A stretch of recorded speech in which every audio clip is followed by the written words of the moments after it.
I write this as an apology to those who are affected by my mistakes. I hope that you can find it in your hearts to forgive me, though I understand if you can't. My wife was terminally ill, and a few months ago she died. I was very sad at the loss because she was a marvelous and caring woman. She was kind, and everyone that met her said that their lives were better for it. I couldn't bear the pain though, so I did some terrible things. I will not tell you how I did it or how I learned of it, because enough damage has been done.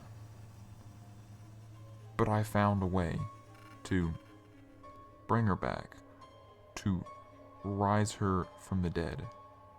I could no longer bear to be alone, and I made a terrible mistake in my loneliness. When I finished the ritual, nothing happened. Not at first. Anyway, I was about to rebury her when I first started to hear breathing. With an understandable measure of joy, I realized that the sound was escaping from her mouth. I had done it. At the time, I could not fully understand what it was, but in my blissful ignorance, I carried her home. She was not the same. She was no longer caring, but a primal, instinctive being. She howled and screamed, snarled at me whenever I passed. I was worried, not for my own sake, but for hers. She could escape. She could go and do something to get hurt. Let the record show that it was for her own good that I locked her in my basement. I never meant to keep her this way.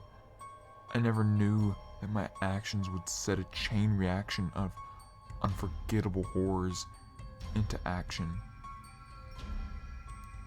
I kept her there for as long as I possibly could, but her screams grew more and more desperate. I was chilled to my very core by the screams of my wife, and before long, I stood on the rain-slick principle of insanity. I needed to do something. As it so happened, I was not the only one to hear the screams. My neighbors began to show interest, eventually sneaking onto my estate to snoop around. I caught them in the act, and as I had no explanation for what they may have seen, I attacked them. I didn't kill them, but they were unable to leave on their own. I feared the consequences of letting them go. I locked them in the basement with my wife. This was my second mistake. The first one, of course, being that I raised her in the first place. That night, I knew the sounds of crunching bone. Upon my awakening in the morning, I went down to check on the neighbors. One was gone, the other was wide-eyed, cowering in the corner and covered in blood.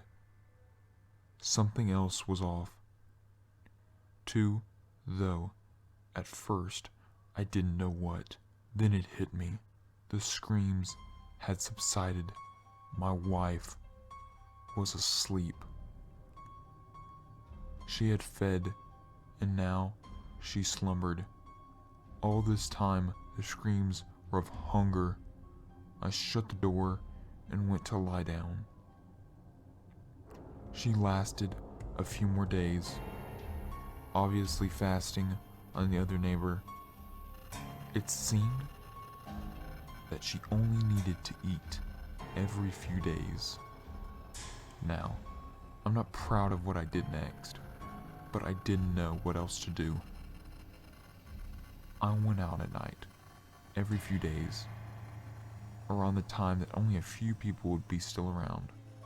I stalked the streets and attacked people who walked alone. I would take them back to my wife and leave them in the basement.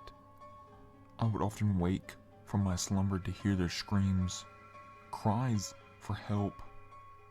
This would only arouse the beast.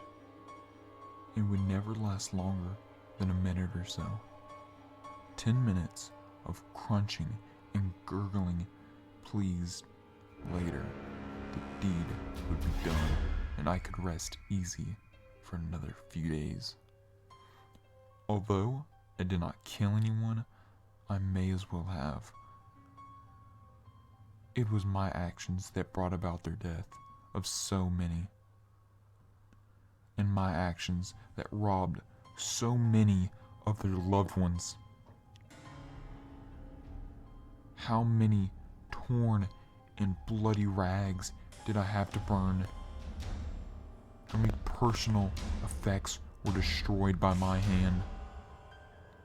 I lost track of numbers, but surely even one is too high a number. I was kept awake because of the screams, and it shall henceforth be a reference to as it, for I have come to the conclusion that this monster is not my beloved. So I fed it a night of rest for the lives of so many. Day by day, it grew stronger, its strength either increasing or returning, for I knew not what horrible beast is now possessed of my wife's body. And as time went on, I was forced to bring home more food. Bigger people, men, 2 women, a woman, and a man. Eventually, it was eating a full-grown man every single day. I knew in some dark corner of my mind I couldn't go on forever. I could not keep taking people. I was in danger of being caught, and though I deserved to be, fear took hold of me. This is why I suppose I let the shenanigan go on for as long as I did. So I decided to flee. I just packed up my bags when I heard a knock at my door. The police had found a trail of blood leading through the woods up to my estate and were inquiring as to whether I'd seen or heard anything suspicious. I managed to keep cool. I know not why, only that I deserved it. It began to scream. It screamed louder than I had ever heard it scream before, and it sounded mad. The police instantly drew their guns and went in, thinking perhaps some horrific thing had happened down there. They eventually found my basement door and threw it open. Slowly, ever so slowly, they descended the stairs. I was at a loss for what to do. I did the only thing I could. I shut the door. Throwing the bolt across, I ran to my quarters, grabbed my bag, making for the door. These screams of the policemen haunt me to this very day.